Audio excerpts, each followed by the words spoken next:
Hey guys, we're headed to Cannon Beach on Oregon's coast. Welcome to Jim and Julie's Adventures. We took an RV trip to Cannon Beach and stayed at the Cannon Beach RV Resort. In this video, we will tell you about the RV park, the costs, and the amenities. Cannon Beach is one of the most popular coastal towns in Oregon. It's home to Haystack Rock, Hug Point, Ecola State Park, think the Goonies, and of course, lots of shops and restaurants in downtown Cannon Beach. There is a lot to do there. We made a separate video of our trip to Cannon Beach that covered the sites we went to see, the places we went to eat, and more. In the video, we provided information about each of those places, so if you're looking for ideas for things to see and do in Cannon Beach, see the link in the description and check out that video.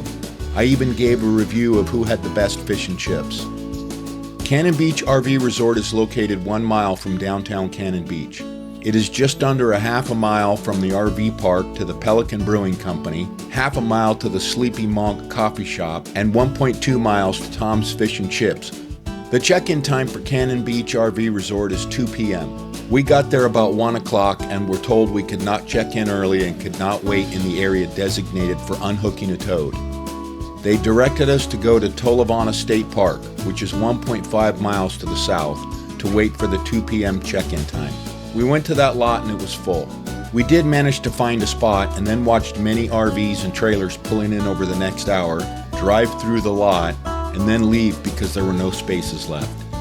This aerial footage shows how full the parking lot was, but also shows how far this parking lot is from Haystack Rock. To walk on the beach from the parking lot to Haystack Rock is 1.5 miles. If you are going to Cannon Beach RV Park and are going to arrive before 2 o'clock, you could stop at this park to see if there are any open RV spots to wait until 2 o'clock. If you are really early and want to visit Cannon Beach while you wait, I suggest another parking area. There are 2 options for parking your RV in Cannon Beach. One is good, one is not. One is right off the main street through town, Hemlock Street. You will see the signs that say RV parking. That parking spot only has a few spots and it is generally full. The other RV parking spot is just past the public bathrooms on 2nd Street. It has more spots that are also longer and easier to get in and out of. When we were there, it was fairly busy in Cannon Beach and this lot was not full. If you're trying to park your RV in downtown Cannon Beach to walk downtown or go to the beach, this is your best bet. The cost of the RV park is seasonal.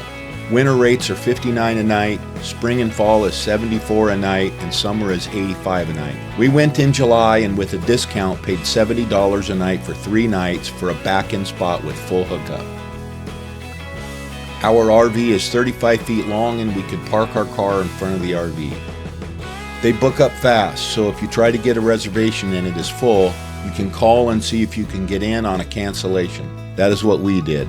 Some of the amenities to the RV park include an indoor pool and spa, a basketball court, and a small playground area. They have a convenience store, but it is very limited. They had water and some snack items, but not much more. There are public laundry services, gas, diesel, and propane.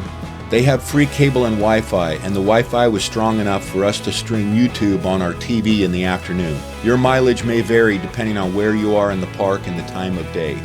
The spaces are fairly roomy and not too crowded. As you can see, there is a lot of tree cover, so if you have Starlink, you might have a hard time getting a connection. Thanks for watching. If you found this video helpful, please give it a thumbs up and consider subscribing to see more of our travel adventures.